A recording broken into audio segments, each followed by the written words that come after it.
All right, so we're going to solve this equation for x. The equation has it that 5 to the x squared minus 12 is equal to 25 to the 2x. So we know we can rewrite this as 5 to the x squared minus 12 is equal to, so 25 is the same as 5 squared raised to the 2x, right? 25 is the same as 5 squared. And then we can use that rule of exponents, the power rule.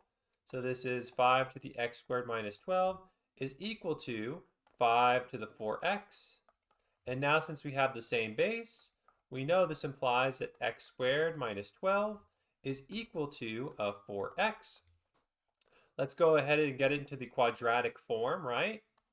So to get into the quadratic form, we can subtract 4x from both sides to get x squared minus 4x minus 12 is equal to 0. Luckily, we don't have to use the quadratic formula here. I see that we have two factors.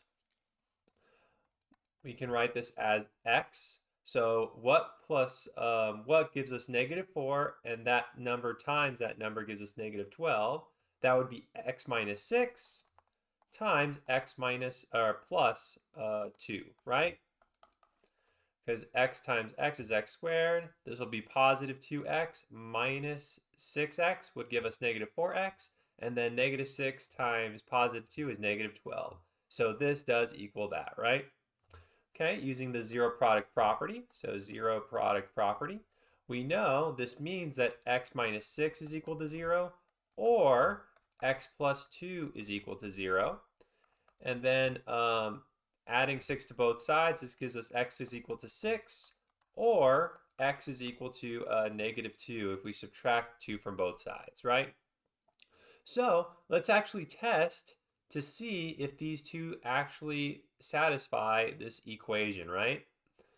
So the equation was 5x squared minus 12 is equal to 25 to the 2x. So let's plug in 6. So we'll do 5 to the 6 squared minus 12 is equal to 5 to the 36 minus 12, which is equal to 5 to the 24, which is equal to 5 squared, right, raised to the 12th power, right, because 2 times 12 is 24. This is 25 raised to the 2 times 6, right? Because 12 is 2 times 6. Look, 6 and 6, that checks, right? Let's go ahead and do the next one. Because we have 5 to the 6 squared minus 12 is equal to 25 to the 2 times 6, which is exactly this. So at least 6 holds. Let's figure out if negative 2 holds. So negative 2 squared minus 12 is equal to 5 to the, let's see, 4 minus 12, which is equal to 5 to the negative 8, which is equal to 5 squared raised to the negative 4, right? Because 2 times negative 4 is negative 8. And of course, this is equal to 25 raised to the 2 times negative 2. See, we have negative 2 and negative 2.